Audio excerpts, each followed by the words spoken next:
هذا النور شفاء صدور.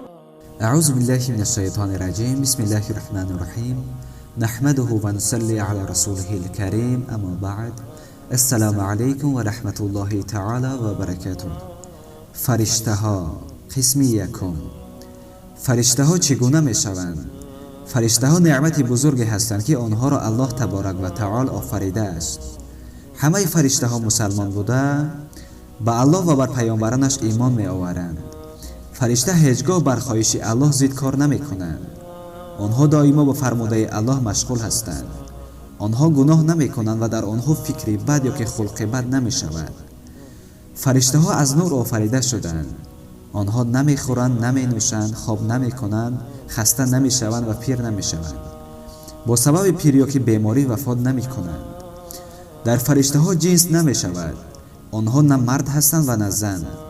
آنها اویله‌دار نمی شوند و افزایش نمی کنند، یعنی بسیار نمی شوند. فرشته ها از ما غایبند و حس نمی شوند. با طفیل همین آدمان آنها را نمی بینند. آیا فرشته ها به قیافه مرد و یا زن می درآید؟ البته فرشته ها به قیافه مرد در حال به اعضای علاقه جنسی در آمده می توانند، لکن هیچگاه به قیافه زن نمی درآیند. غیر از این فرشته ها به قیافه پرنده، شیر و دیگر در آمده می توانند، ولی آنها به قیافه مار، خوک، سگ و دیگر حیوان های مثل همین ها نمی درآیند. فرشته ها نسبت به انسان و جن ها بزرگ می شوند. از آفرینش دنیا عدد انسان ها و جن ها را جمع کنند، همه به عدد فرشته ها برابر شده نمی توانند. همه فرشته ها پیش از آفرینش انسانیت خلق شدند و تا آخر زمان می شوند.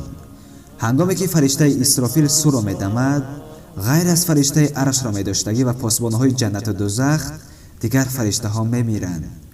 در آخر جان همش را گرفته و خود ملک الموت هم هلاک می شود.